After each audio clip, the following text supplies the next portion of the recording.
अभी student class 11th का PDF 15 है जिसमें है राउंडिंग ऑफ करना। तो हम मोस्टली सारे इम्पोर्टेंट चीज़ें कर चुके हैं, अभी राउंडिंग ऑफ बचा है। उसके बाद में है एरर। तो एरर जो है वो वैसे तो बेसिकली आपका NCERT या CBSE के हिसाब से डिलेटेड पोर्शन है, तो इसमें सिर्फ राउंडिंग ऑफ तक ही होगा। और उसके बाद में तो ये सारे 15 जो है PDF है वो आपको इम्पोर्टेंट है, वो कंप्लीट करना है। तो राउंडिंग ऑफ क्या होता है, सबसे पहले थ्योरी देख लेते हैं। तो the process of reducing the number of digits while retaining the required accuracy is called rounding off. जब किसी नंबर को रिक्वायर्ड एक्यूरेसी तक सिंप्लीफाई किया जाता है तो उसे राउंडिंग ऑफ कहते हैं। नीड ऑफ राउंडिंग ऑफ, तो मेजरमेंट में बहुत सारे डिजिट्स आ सकते हैं। प्रैक्टिकल कैलकुलेशन के लिए सिर्फ रिक्वायर्ड डिजिट्स रखे जाते हैं, इसलिए राउंडिंग ऑफ यूज़ किया जाता है। तो मेन चीज़ है इसके रूल्स याद रखना। पहला रूल कि if the digit to be dropped is less than 5, मतलब अगर जो डिजिट है वो लेस देन 5 पर ख़त्म हो रहा है, ये ड्रॉप हो रहा है, 3 पर ड्रॉप हो रहा है। तो 3 पर ड्रॉप हो रहा है मतलब लेस देन 5 पर ड्रॉप हो रहा है। तो उस कंडीशन में हम केवल लिखेंगे 4.2। 2 रिमेन्स अनचेंज्ड, मतलब ये जो 2 है, 3 के पहले वाला जो 2 है उसको हम चेंज नहीं करेंगे। तो 4.23 को हम लिखेंगे 4.2, या 5.3 4 को लिखेंगे हम 5.3, क्योंकि देखो ये भी एंड हो रहा है लेस देन 5, ये एंड हो रहा है लेस देन 5। तो ये वाला जो नंबर है इसके पहले वाला बिफोर लेस देन 5 वाला, उसको हम चेंज नहीं करेंगे, कुछ भी नहीं करेंगे, एज इट इज़ रख देंगे। तो इसको मतलब हो गया राउंड ऑफ। तो ये हो गया रूल फर्स्ट। रूल सेकेंड, तो जैसे मान लो आपको दिया हुआ है कि the digit to be dropped is greater than 5, मतलब जो जैसे 8 7, ये जो 7 है वो 5 से बड़ा है ना, 5 से बड़ा है 7। तो 7 इज ग्रेटर देन 5, 5 से बड़ा है। तो ये 8 जो है जब राउंड ऑफ करेंगे तो इसको एक नंबर हम बढ़ा देंगे। जैसे 6.87 है तो 6.87 को हम कर देंगे 6.9। तो हम ये देखेंगे कि ड्रॉप किस पे हो रहा है। अगर ड्रॉप हो रहा है 7 पर, 5 से बड़ा है, तो हम प्रीवियस नंबर एक बढ़ा देंगे। अगर ड्रॉप जो है 5 से छोटे पर हो रहा है तो प्रीवियस नंबर को एज इट इज रखेंगे, उसको बढ़ाएंगे घटाएंगे नहीं। रूल थर्ड क्या है, if the digit to drop exactly 5, अगर 5 पर ही ड्रॉप हो रहा है, जैसे मान लो 3.251, अगर 5 पर ही ड्रॉप हो रहा है जैसे, तो उसके बाद वाला नंबर हम चेक करेंगे, है ना। जैसे मान लो if the digit to be drop is exactly 5 and follow by non zero digit, तो ये किसको फॉलो कर रहा है, नॉन जीरो को, मतलब इसके आगे 1 है, 5 के आगे 1 है। तो इसका मतलब हम क्या करेंगे, 3.3 कर देंगे, मतलब प्रीवियस नंबर को एक बढ़ा देंगे। मतलब 5 अगर है तो बाद वाला नंबर देखेंगे, अगर वो जीरो से बड़ा है, ग्रेटर देन जीरो है, तो हम प्रीवियस वाला नंबर एक नंबर बढ़ा देंगे।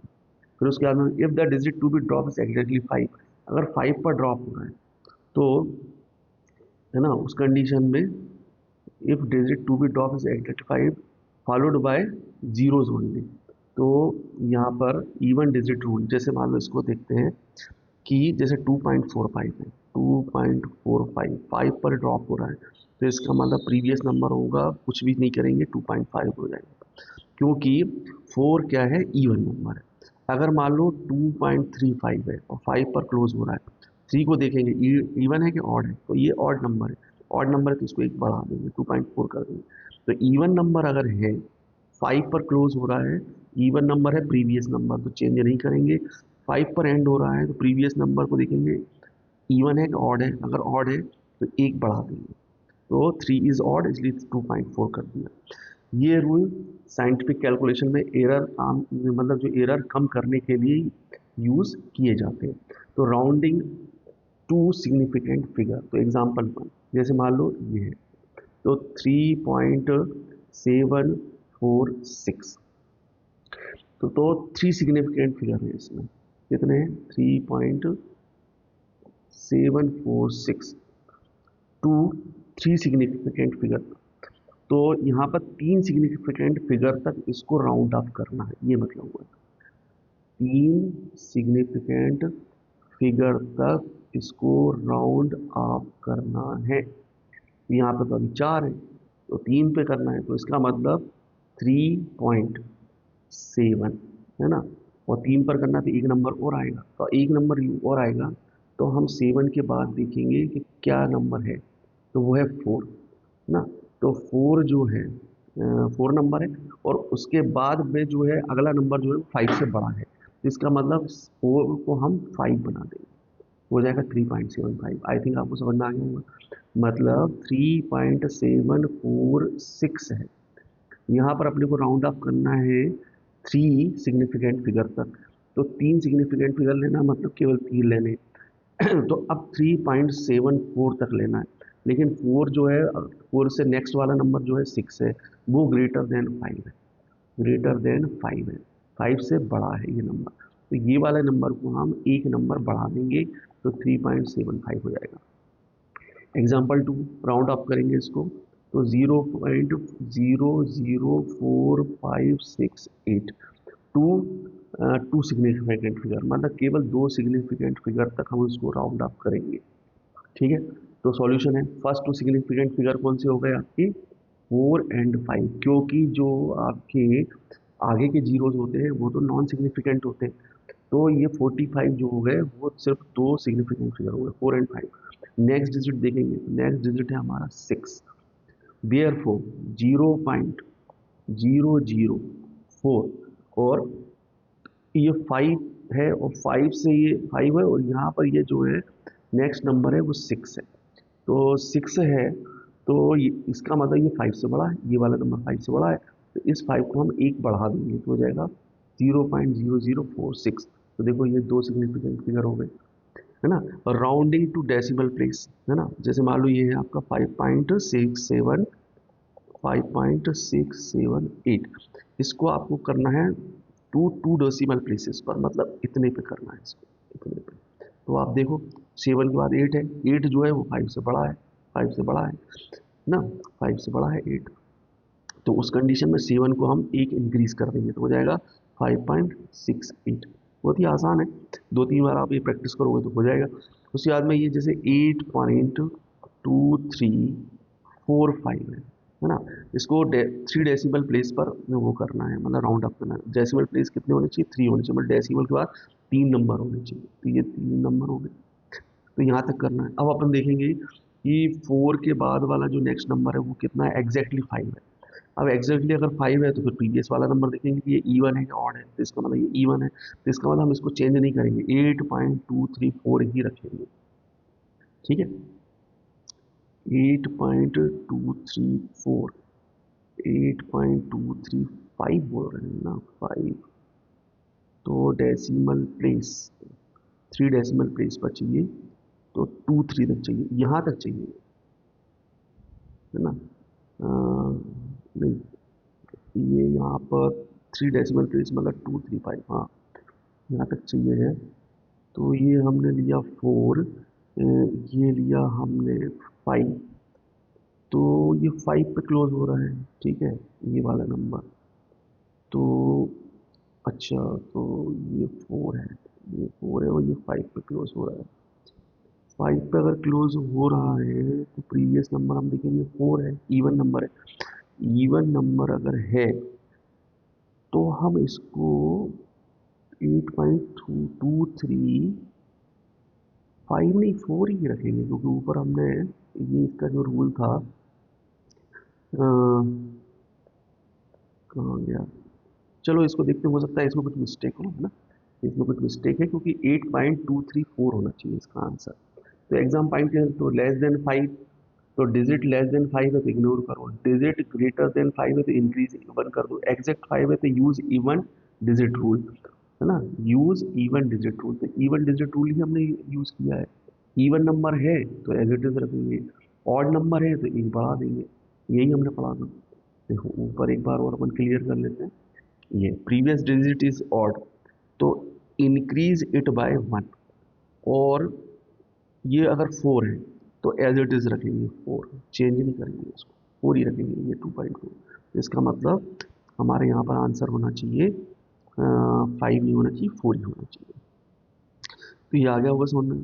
क्वेश्चन भी दिए हैं कुछ। तो what is the rounding off the process of reducing digits while maintaining accuracy. Round 4.23 को 1 डेसिमल प्लेस तक, 1 डेसिमल मतलब डेसिमल के बाद एक नंबर तक। तो इसका मतलब 2 के बाद ये अगला नंबर है 3 जो 5 से छोटा है, तो 4.2 ही रहेगा, चेंज नहीं होगा। उसके बाद अगला नंबर है 8.78, इसको करना है 1 प्लेस डेसिमल 1 प्लेस, मतलब 8.7 तक करना है। तो 7 के बाद ये 8 जो है 5 से बड़ा है, तो एक नंबर बढ़ा दो, तो 8.8 हो जाएगा। What is even digit rule. तो when the discarded digit is exactly 5, the previous digit is made even। जैसे मान लो 2.35, 2.35, तो ये 5 पर ख़त्म हो रहा है और ये जो है वो ऑड नंबर है, तो इसको हम कर देंगे 2.4। उसके बाद में 7.843, तो डेसिमल 2 प्लेस, तो यहाँ तक करेंगे इसको। तो ये चेंज ही नहीं होगा क्योंकि ये 5 से बड़ा नहीं है, तो इसको 7.84 ही रहने देंगे। राउंड करेंगे 9.876, तो डेसिमल के 2 प्लेस तक, तो यहाँ तक करना है इसको। अब ये जो है 6 जो है वो 5 से बड़ा है, तो 9.88 कर देंगे इसको, 9.88। फिर उसके बाद में 0.005678 है, तो 3 सिग्निफिकेंट फिगर तक करना है इसको। तो 3 सिग्निफिकेंट फिगर मतलब ये यहाँ तक करना है। अब तो इसका मतलब यहाँ तक करना है, तो इसको देखो आप, ये देखो 3 सिग्निफिकेंट फिगर, क्योंकि आगे वाले तो ऐड होते नहीं सिग्निफिकेंट फिगर में। फिर 5 6 7 लेंगे, 5 6 7 के बाद देखेंगे कि 8 जो है वो 5 से बड़ा है, तो आंसर होगा 0.00568, ये आंसर होगा। तो ये आ गया, है ना। उसके बाद में और भी क्वेश्चन है, इस तरीके के क्वेश्चन है, वो आप एक बार और अच्छे से समझ लीजिए, तो ये हो जाएगा आपका। और ये कुछ समरी बैंक दिए हो, इसको आप पढ़ लीजिए, तो आप ये रट जाएंगे, तो हो गया आपका, ये सिग्निफिकेंट फिगर भी हो गया, राउंड ऑफ भी हो गया, और ये चैप्टर यहीं पे ख़त्म हो जाता है ना। इसके बाद में क्या बोलते हैं उसको, एरर वाला है, एरर।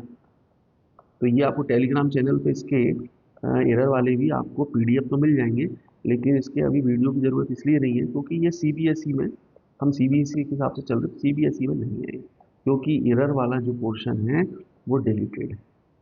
तो आप राउंड ऑफ करना आना चाहिए, उसके बाद में सिग्निफिकेंट डिजिट आना चाहिए, उसके बाद में आपका प्रिंसिपल ऑफ होमोजेनिटी आना चाहिए, और उसके बाद में एप्लीकेशन ऑफ डायमेंशनल फार्मूला आना चाहिए। ये बस 4 5 चीज़ें हैं जो आपको अच्छे से करनी है। और डायमेंशनल फार्मूले, है ना, और फिजिकल क्वांटिटी जो 7 होती हैं, और +2 जो है सप्लीमेंट्री होती हैं, और बाकी जो है वो ड्राइव क्वांटिटी होती हैं, उनके फार्मूले क्या होते हैं, तो वो अपने को आना चाहिए। तो ये इतना इंपॉर्टेंट पोर्शन है, बस ये इतना। तो आई थिंक बच्चों ये फर्स्ट चैप्टर हमारा यहाँ कंप्लीट होगा, और उसके बाद में हम सेकंड चैप्टर के पहले कुछ मैथमेटिकल टूल्स के बारे में बात करेंगे जो आपके फिजिक्स में काम आएंगे, और उसके साथ साथ हम कुछ वेक्टर के बारे में बात करेंगे जो आपके फिजिक्स में काम आएंगे। उसके बाद में हम जो है चैप्टर नंबर 2 स्टार्ट करेंगे। अगर चैप्टर 1 और चैप्टर 2 के बीच में हम मैथमेटिकल टूल्स और फिजिक्स से रिलेटेड कुछ वेक्टर के जो वेक्टर से रिलेटेड जो रूल्स रेगुलेशन हैं उनको समझेंगे, उसको बेसिक समझेंगे उसका। ऐसे ही मैथमेटिक टूल्स में जो फिजिक्स में आता है वो समझेंगे, बेसिक समझेंगे उसका। उसके बाद में चैप्टर नंबर 2 पर जाएंगे। तो thank you student, thank you.